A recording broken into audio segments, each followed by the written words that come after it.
Hi, I'm Rafi Margolis, and this is Trailers from Hell.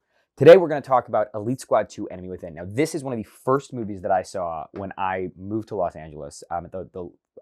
Formerly the landmark Sunset 5, and then it was the AMC Sunset 5, and now it has reclaimed the throne as the landmark Sunset 5, which I'm sure you were all curious about. And I absolutely was floored by this movie. I had not seen Elite Squad 1, Enemy Without, but I came into this movie cold and I left on fire. This is just such a special movie, and I'm so excited to talk about it. And with that, we'll play the trailer. This is a movie that, first of all, was the biggest Brazilian movie ever when it came out. It is the type of film that you've seen 1,000 times before, and in the midst of watching it, you forget all of that because it is so well crafted. It is essentially a procedural about an elite squad working to take down crime lords in Rio, and it's just a gut punch. Like the Wagner Moura role is so fantastic in this movie. It walks this line like the greatest of these films do. It's kind of like evocative of Dirty Harry, but it's so much more morally ambiguous.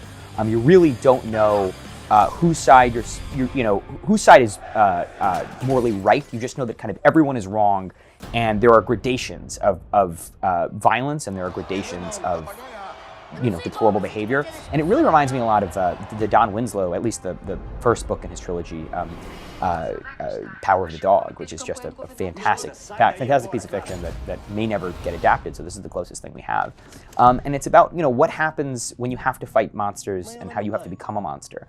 And the drama is wonderful, the procedural elements are so captivating, the action is kind of jaw-dropping.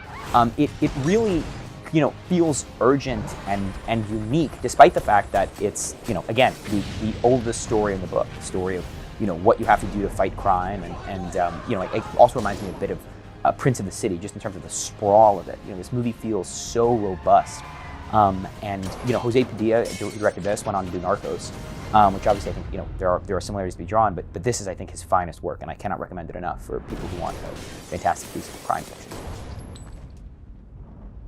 And it's already out. It's not even coming soon. You can watch it right now.